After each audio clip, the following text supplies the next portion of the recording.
Hello guys, welcome into another strategy video. Today we're going to be talking about Coastline. Coastline is a really small map and it's got a lot of potential for a castle player. There's a really viable castle strat for pretty much every site in this map, as long as you know what you're doing. If you don't know what you're doing, you're probably going to end up locked out of sight or having a lot of rotates cut off that are not necessarily going to be great for your team. Or really great for deterring the enemy team. I didn't really talk too much about what the point of a castle is last time, so just thought I'd let you guys know that when you think about playing castle, there's two things that you should be thinking about, right? You should be thinking about what is going to stop them from having a line of sight to something that is being played, and what is a way to rework the map other than reinforcing the walls, right? So a lot of people know that reinforcing is going to be a easy way to shape the map differently than how it would normally go, but a lot of people know that you need to also make sure that you are setting up barricades, right? Barricades are generally not super effective, so most people aren't going to do them just because the barricade, right? But with castle, right, it's sort of like a pseudo reinforcement. So this is what it would look like for an optimal hookah setup. You want to get both the outside VIP walls, so that way if you have someone who wants to play in VIP, they're not going to get pushed from guitar and they're not going to get pushed from balcony. It does still leave this whole wall soft, so that would be the one vulnerable point. But if you're playing in here against the wall, you kind of have a little bit of leeway. And then coming out, you might have a little bit of vulnerability on that small roof corner, but you essentially protect all of sight. You're going to protect the long angle from B window, because assuming your teammate reinforces that, you're not going to be able to get wall banged, right? You're protected from the balcony of Aqua Double Door. It's going to stop you from getting shot straight through if they're repelled on upside down on that double door. And you do the double window just again to protect your quad player back here. Even if they're behind the wall, you still want to make sure that if they peek out that they're safe, or if someone is like Amaru coming up the hatch is rushing the A bomb, that you kind of have a more directed angle. It really just helps make sure that you're able to focus on one angle and not have to worry about what's coming behind you without knowing, like, this exploded. I need to watch two things now. I need to watch this door and this rotate. You kind of get those sound cues if they burn the rotate, or if they burn the util, rather than if they were to just have it open where they could just walk in. And you kind of already have to multitask. Kind of just sets up that denial for yourself. Okay, so for the next site, we are going to be in kitchen. This beeper is going to be super important because you want to cut off their line of sight from the service entrance. Since this front room is no longer part of OBJ, they're going to have to vault over or break that, which either way is going to make some sound cues for you to know exactly how they're pushing. If they jump over, you'll get the vault cue from them jumping, as well as the beeper, which will distract them from going like too far into sight before knowing. You also have the footholes here that you could play off of in main lobby. The other castle that's pretty obvious is kitchen window. Even though it directly reports to outside and doesn't have very many negative consequences for them, if you have a roamer, you're able to put a quick small hole right above the window, so as they're punching it, if they're punching it, you're going to be able to know that and take advantage of that. Personally, I like to get rid of Sunrise Bar just because it cuts off the line of sight. If you're running through here, if this is still castled, that's still castled, you're pretty much protected. You only have to worry about one other angle, so you go ahead and castle that too. Now for most teams, most people like having a Sunrise player, so I do like to make a rotate and then reinforce this single wall. The reason being, with this rotate, you're protected by the hard wall from main lobby. You're protected by this hard wall from sauna. The only problem is if someone's in there before you get in there. If you do happen to go for the Sunrise and blue bar, I generally will put the second beeper on cool vibes, so that way if they're pushing down and you're playing near the rotate, you know that you need to be careful when you're looking over. Okay, so here we are, the next site, Tent Theater, one of the hardest sites on this map depending on your team composition. Again, even though big window is facing directly to the outside, you want to cover that. It cuts off a huge line of sight into both sites and guitar for them. The second castle that I do is right on bathroom window, or sorry, bathroom door, excuse me. The reason being, you want to make sure that they are trapped, right? You're giving yourself footholds rather, and you're giving them a way out in the sense that they can prone and crawl out. But proning and crawling out is going to make so much noise. It's going to make a large amount of time waste for them, risk for them. It's basically going to be so disadvantageous that most people aren't going to try and do it unless they have something that they can get rid of that castle for, right? Even if they get rid of that castle, you're going to hear that castle blow, and then you're going to know if you have the footholds. If you have someone playing VIP, they're going to know to watch this.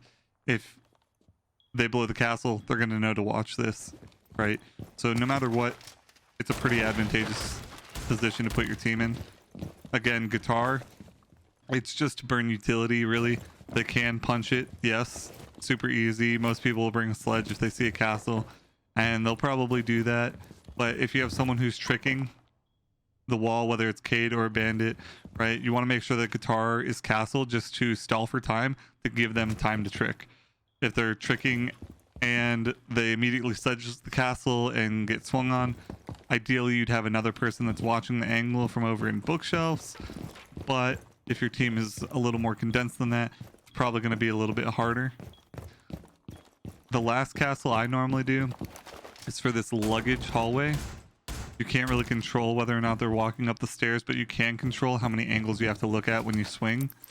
And that's what that second beeper is going to be helpful for. It's going to let you know that they're coming up main stairs. So if you're playing on the reinforced wall here on A, you know the big window's open, and all of a sudden you hear a beeper coming. You don't have to know, or you don't have to think about whether you need to look towards 90. You can just know that they're coming up main stairs and hold the angle accordingly. The other problem with holding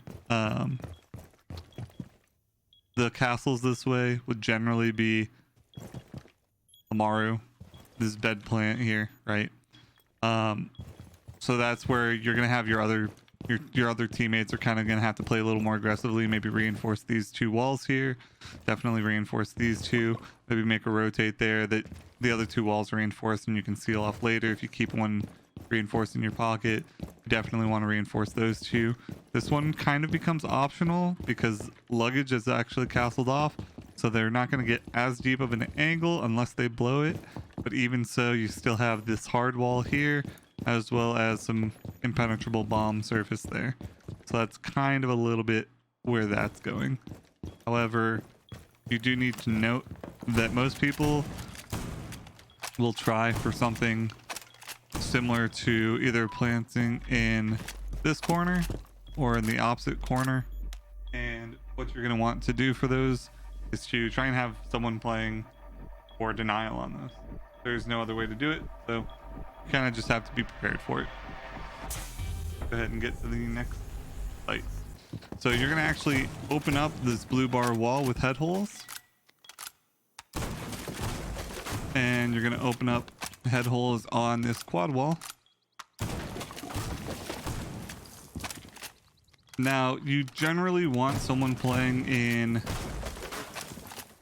at least one of these sites, right? It's going to be a little hard because of all the head holes. However, this is generally going to be one of the more unique setups that most people aren't going to be expecting. So the only one that you're going to reinforce is this far left one here. Then you're going to shotgun out head holes for the entire rest of it. Now you can already kind of see what we're working towards here. And that's why it's going to help if you have like a mute or a smoke to kind of give you a another shotgun player kind of really set up what's happening here, because you really want to get all of those shotgun holes done. And if you'll notice, we don't even have any of the castles put up yet, but you definitely want to castle off the kitchen door. This is going to kind of help with making sure that, again, you only have one thing to look at, right? That's the name of the game, is you only want to look at one thing, right? So when you're in here, you get this long angle deep into office where they normally would be planting or trying to push wall. And as they're crossing, you're going to have all of that information, right? If you have someone playing in B, right, maybe you want to make head holes on this just so that they can see directly in, and then castle this sunrise bar window, just so, again, one less thing for you to look at. Same with this sauna, sunrise bar, mudroom, whatever you want to call it, and then have a little beeper there, because ideally you're going to be playing right here for the jump in, but you'll even be able to tell all the way from here. You have that whole main lobby double door angle, and that is going to be your main castle priority. The other thing that you could do is also just reinforce this single wall to eliminate the risk of having two people playing that. But you do generally want, if you have the option, like maybe even a Mira playing behind here, to kind of get that more direct angle to challenge this single wall. And you could also use one of the, like the sunrise window, you can castle on this door instead. Those are generally going to be the good ones. This window right here is not normally super, how should I say this? It's not really when people are voluntarily going to jump in regularly unless they know it's clear, especially if you're playing here, right? If you're playing in sunrise, and you're also going to get a lot of long angles, right?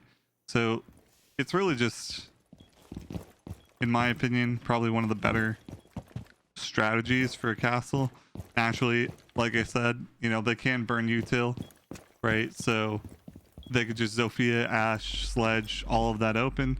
But kind of how I like to play Coastline. Oh, I've seen a lot of people play Coastline in the past, and it's definitely something that's gone out of fashion lately, and it's something that a lot of people could do now and probably get away with because people won't know how to attack it.